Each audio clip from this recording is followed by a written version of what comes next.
सफ़र मैडॉक के साथ अगर आप शेयर करना चाहें? बहुत खूबसूरत, इट्स लाइक अ ड्रीम।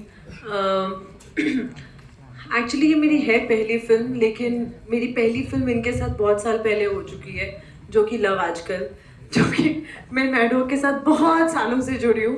बस काफ़ी सालों बाद अब हमने एक्नॉलेज किया है कि है ये रिश्ता। But I am so glad that Dino sir, Karan sir, they showed that faith in me कि मुझे ऐसा मौका मिला।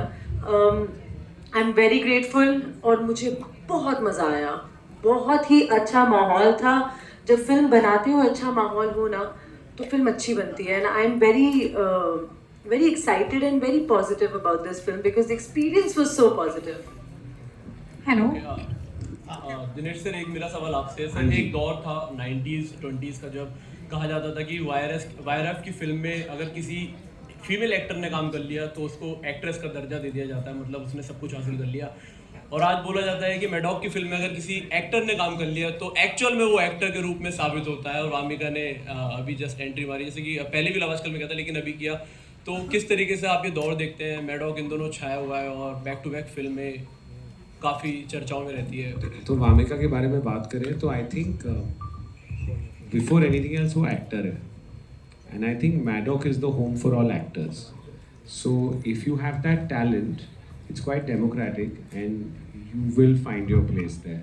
और ये सिर्फ मेरी वजह से नहीं है, यहाँ काफ़ी लोग बैठे हैं जो मैडॉक के, मैं यहाँ बैठा हूँ तो ऐसा लग रहा है सिर्फ मैं हूँ, जो बहुत मेहनत करते हैं कि वामिका जैसी कितनी लड़कियाँ जिनको चांस नहीं मिलता उनको हम चांस दें. बिकॉज हम भी ऐसे थे, हम आए थे, हमारा कुछ बैकग्राउंड है नहीं, लेकिन obviously we found a space here. तो आई थिंक अभी जैसे आपने बोला हमारी पिक्चरें चल रही हैं, बहुत बहुत इंपॉर्टेंट है और भी बहुत सारी पिक्चरें चले.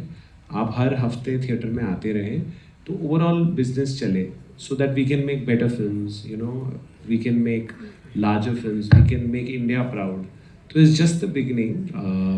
हमारा एक सिंपल सा थियरी है, जब हम कहानी सुनते हैं तो ये कहानी वी कैन नॉट मेक, बनानी है, and then we work everything out. तो जब तक आई थिंक मैडॉक का सेंटर वो रहेगा और वहाँ हम भेकेंगे नहीं और कहानी पे रहेंगे तो हम ठीक ठाक रहेंगे. Hello. Hi.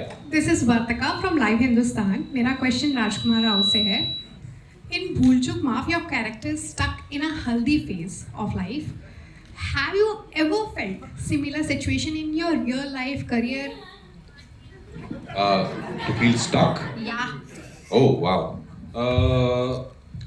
I think when I was in school, तो all the exam days used to feel like that. कि यार ये कब खत्म होगा ये loop, है ना? बहुत है ना, लगता है ना ऐसा कि ये कब खत्म होगा ये.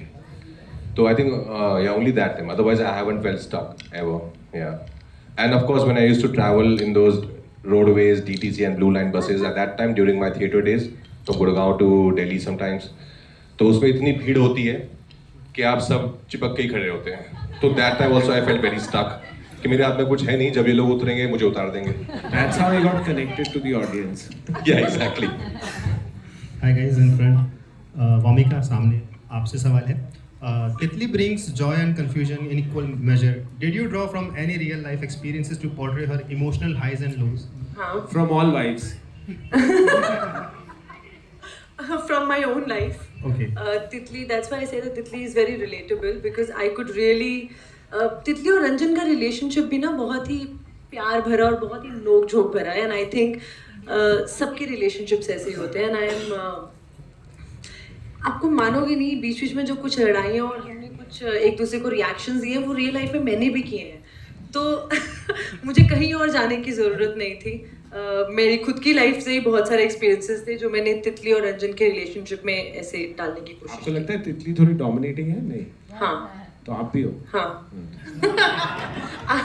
जैसे उन्होंने बोला कि तितली आपको सबकी बीवियों की याद दिलाएगी. तो आई थिंक सब वाइफ्स आर, है ना, सबकी वाइफ्स डोमिनेटिंग होती हैं. अभी तुम सबको याद ऐसा नहीं. हमने नहीं बोला. ऐसा हम 3 शादीशुदा मर्दों ने बोला ही नहीं है. अच्छा, मेरा एक सवाल दिनेश सर से है. हाँ जी. सर, ये जो गाना है चोर बाजारी, ये रीमेक वर्जन है ओरिजिनल का, तो इसका आइडिया कहाँ से आया सर इस मूवी में यूज करने का? मेरा ही गाना था. जी जी जी. तो मैंने सोचा अपने आप को remake कर सिचुएशनल लेते. सॉन्ग है.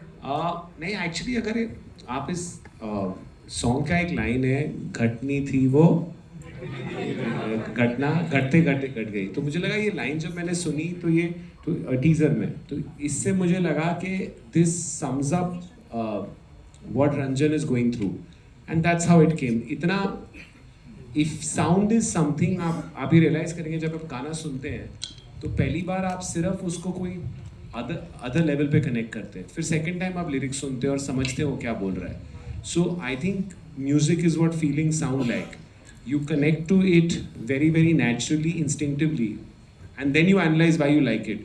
तो भूलचूक के साउंड में चोर बाजारी एकदम परफेक्टली जा रहा था, there was no, that's the reason it is part of the album, and also because Vamika had done something in Love Aajkal, तो I thought कि थोड़ा कनेक्ट आ जाएगा, तो honestly that's the reason.